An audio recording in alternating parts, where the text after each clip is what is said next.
The story of Kennedy and Trump has changed the course of history forever. August 23rd, 2024 will forever be known as the day we turned the corner and took back our great nation and changed the course of history and brought hope to a free world. Join me as we relive the strange relationship between Kennedy and Trump, leading to their return to the White House to make America healthy and great again. I spent 2 years following the Kennedy and Trump campaigns. Long before the two men ever considered running for president, Kennedy sued Trump and stopped him from building a golf course near the Hudson River. After Trump won the presidency in 2016, he recruited Kennedy to look into vaccine safety issues. Kennedy was forced out the door after clashing with a man by the name of Anthony Fauci. But the assassination attempt on President Trump's life brought Kennedy and Trump closer than ever. From rivals to collaborators, from foes to friends, this is the story of Kennedy and Trump. You can download the book for free right now by going to kennedyandtrump.com. That's kennedyandtrump.com. My name is Greg Fernandez Jr. God bless you all. God bless you all. Absolutely. Happy to be here. If you're here in the area and are looking for a solution to cool your home, then this is on episode number 16 right now. 16 episodes here and moving on strong. We're getting closer to the end. That's what we know, just the end of this book, not the end of the story. The story is only beginning between Kennedy and Trump. And what a great and fascinating story it has been. And we're not done yet. There is so much more to come. So with that in mind, I feel we get right into this, continue on where we left off last time in the Kennedy and Trump book. Of course, before we get to that, I just want to remind everyone that you can always go to kennedyandtrump.com right now, and you can download that book for free. Kennedy and Trump, kennedyandtrump.com. There is a free PDF right now just waiting for you with your name on it. All you got to do is go to Kennedy and Trump. That's Kennedy, A-N-D, Trump.com. It'll take you right here.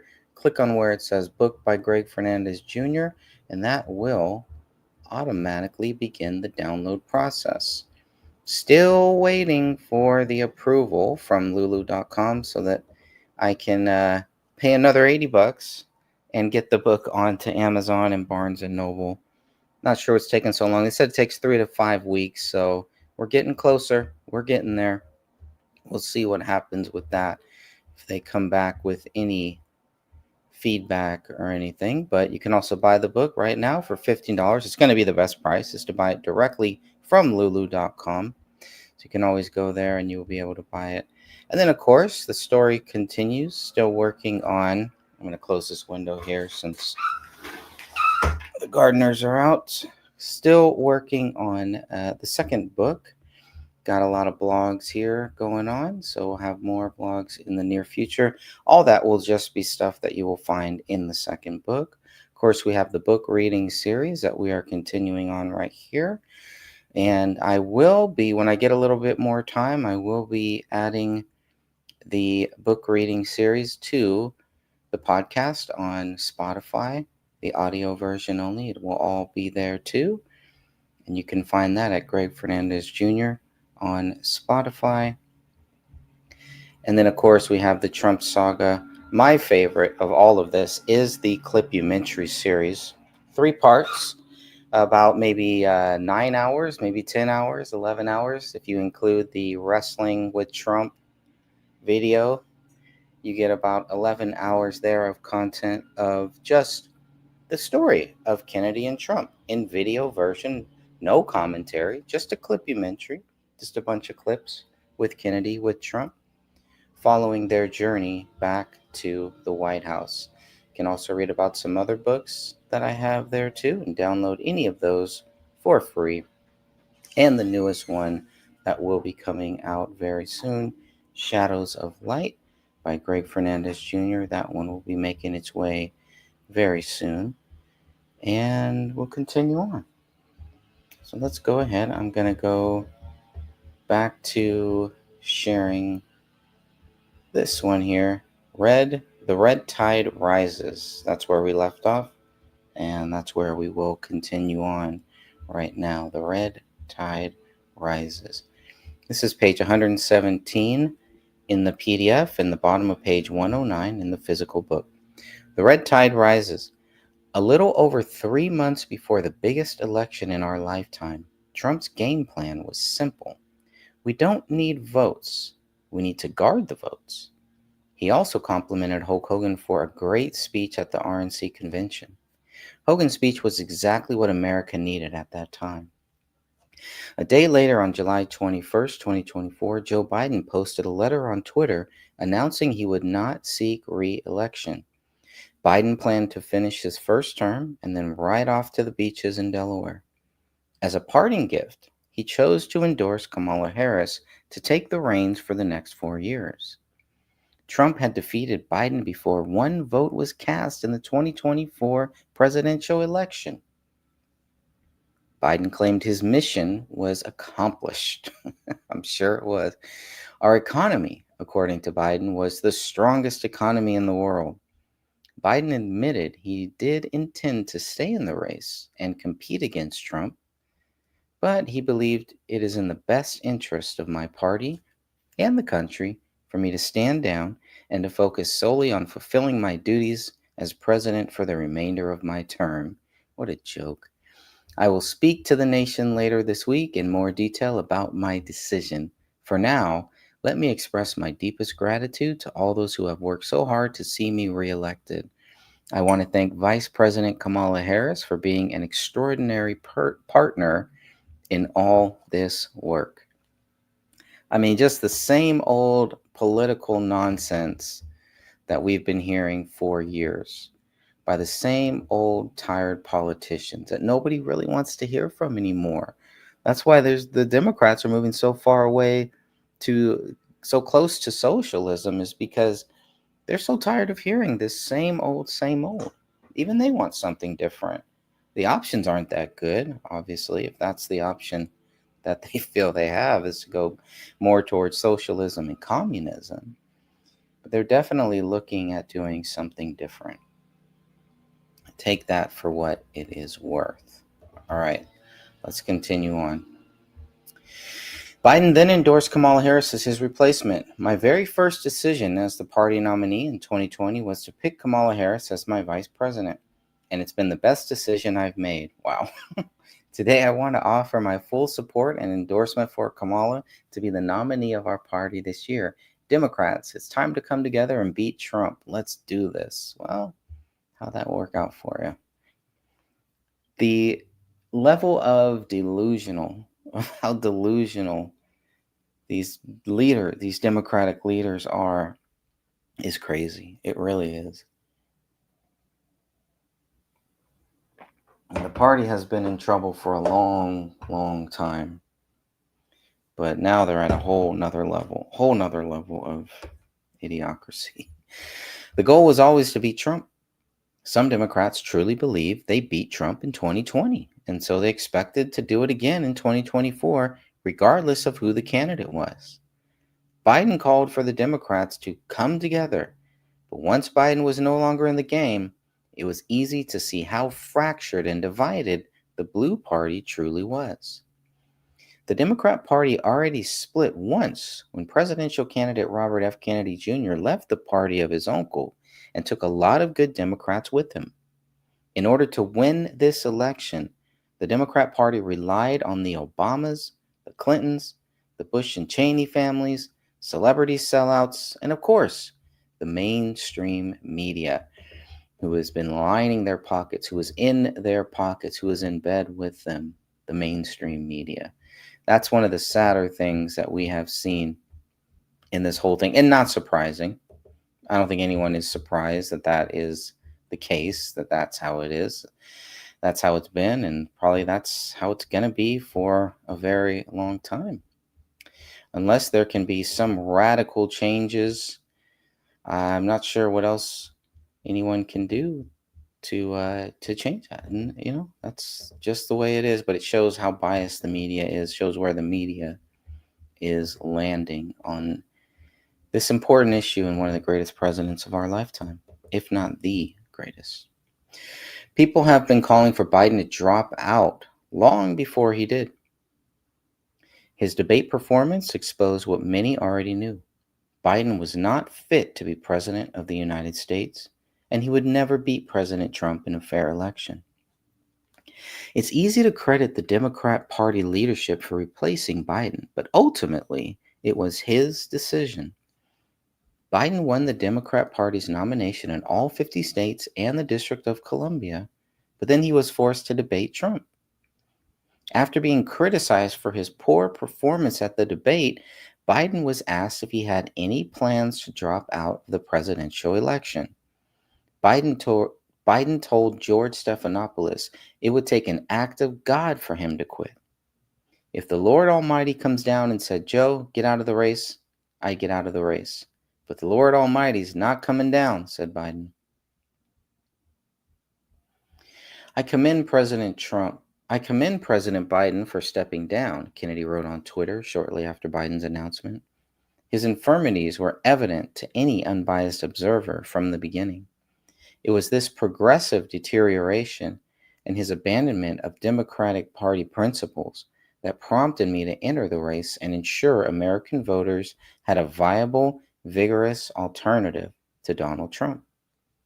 Kennedy accused the DNC of hiding President Biden's degeneration from the American public and ignoring the 14 million Democrats who voted in the Democratic Party primary election.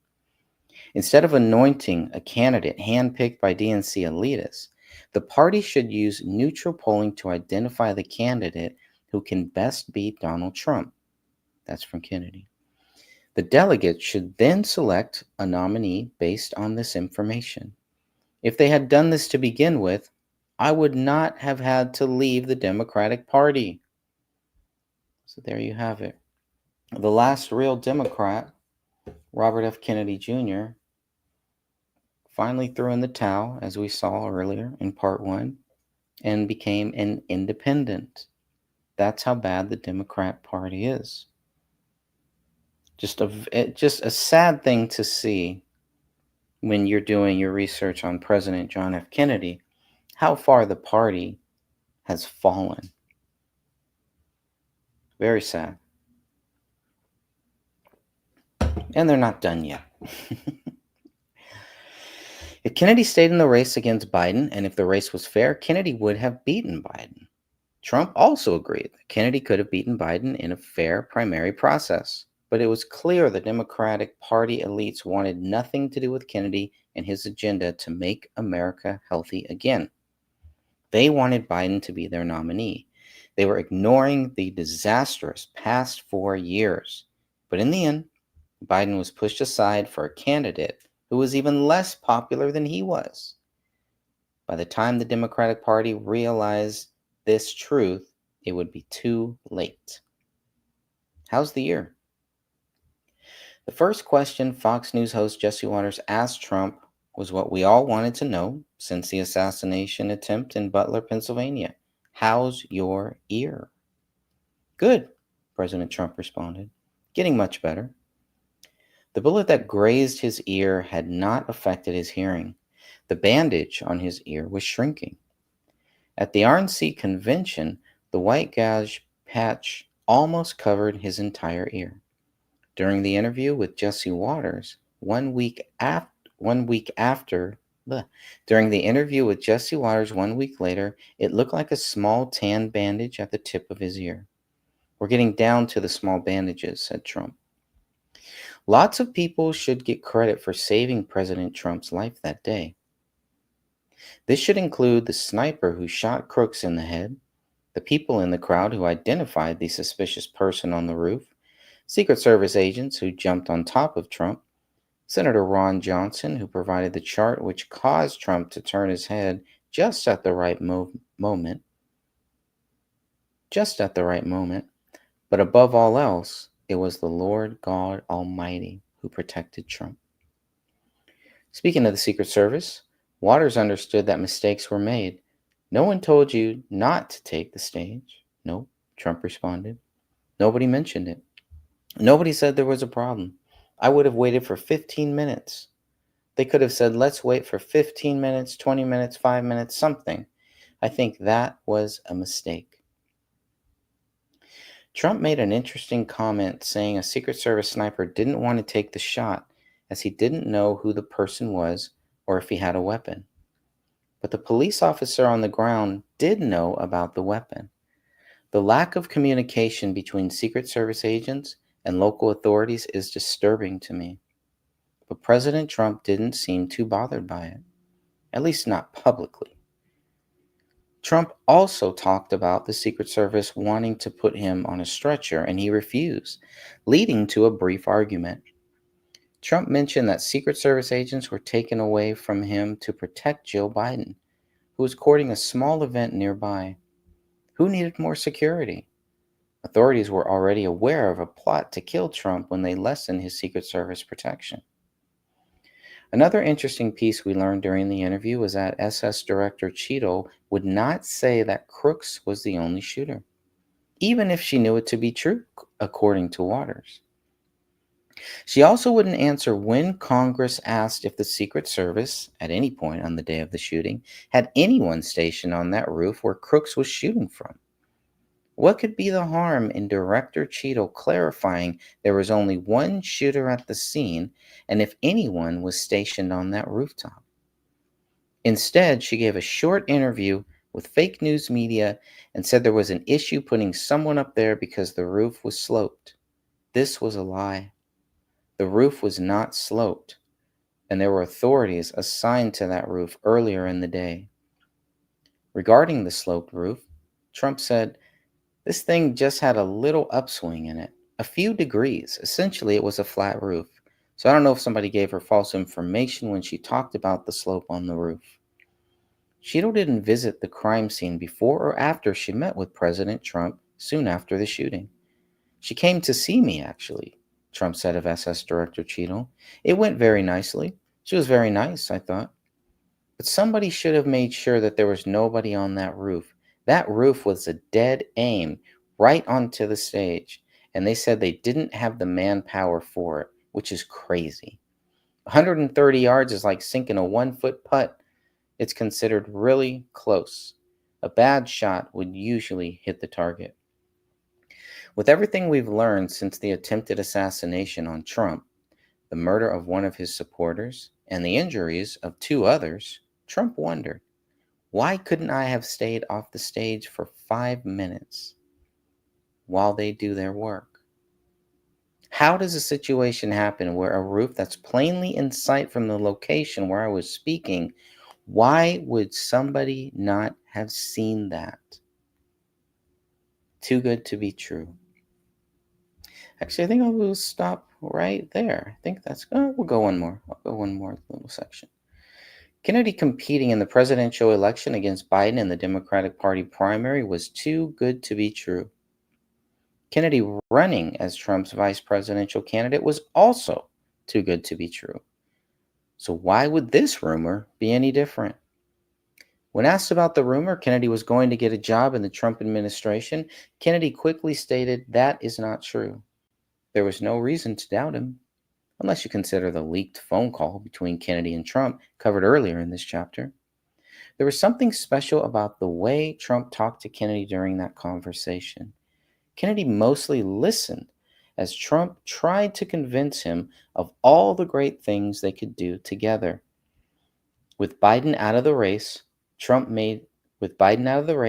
Kennedy made his final pitch to the Democratic Party. If the Democratic Party was smart, Kennedy told his friend Chris Cuomo, they would come to me because the polling consistently is showing that if I were running as a Democrat, I'm the only person who can beat President Trump. That would be the smartest thing if they actually wanted to win the election. Instead, the DNC put its hopes and dreams in Kamala Harris. That's how clueless the party of President John F. Kennedy has become. During his speech at a Bitcoin event, Kennedy half-jokingly said, "Orange is the color of freedom." Looking back now, it seems like a strategic move on Kennedy's part. After years of the Orange Man bad propaganda, it was refreshing to see a real Democrat call orange the color of freedom. The point Kennedy was making is one that should resonate with all good people across the world. I don't think of myself as red. I don't think of myself as blue. And I don't think of myself as purple, said Kennedy. Those are the colors of political parties. Instead, I think of myself as orange. That is the color of freedom. And it's true. President Trump has orange hair, and I can only admire him for that from afar. I'll never be able to match him on that. It's a really great start, but I have an orange heart, and that's what you should support. The orange heart of Kennedy and the orange hair of President Trump seems like a good mix to me. And I think that is the perfect place to stop this episode today. Next, we'll be getting into debating Kamala. That will be fun. And we all know how this goes. You know the story. Stop me if you've heard this one. But I think it will be a very important moment in history, very important time in our American history and world history to go back and relive these great things that we are seeing, the great things that happen here. The nervousness, the anticipation, the waiting, the wanting, the need, and the time for real change in this great nation. So God bless you all. Until next time, remember Jesus Christ loves you, and so do I, my friends. Take care.